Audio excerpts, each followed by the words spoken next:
ભાવનગર જિલ્લાના પાલીતાણાના હણોલ ગામે પ્રજાસત્તાક દિનની ઉજવણી કરવામાં આવી.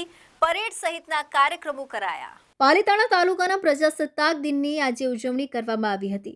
ભારત રત્ન ડોક્ટર બાબા સાહેબ આંબેડકર લેખિત બંધારણ 26 જાન્યુઆરી 1950ની સાલમાં ભારતનું બંધારણ અમલમાં આવ્યું હતું અને ભારતના લોકોને સત્તા મળી હતી, જેથી 26 જાન્યુઆરીના દિવસે પ્રજાસત્તાક દિન તરીકે ઉજવણી કરવામાં આવી છે.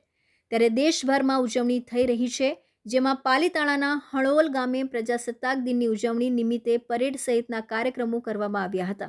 તેના સાંસ્કૃતિક કાર્યક્રમો સહિત કાર્યક્રમો કરવામાં આવ્યા હતા, તેમજ સામાજિક સેવા સંસ્થાઓ સહિતને બિરદાવવામાં આવ્યા હતા, જેમાં પાલીતાણા ડેપ્યુટી કલેક્ટર યુવરાજ સિદ્ધાર્થ સહિત પાલીતાણાના સ્થાનિક આગેવાનો ઉપસ્થિત રહ્યા હતા અને પ્રજાસત્તાક દિનની ભાવભેર ઉજવણી કરવામાં આવી હતી. Reporter Gautam Goswami, ABC news Gujarat, Palitana.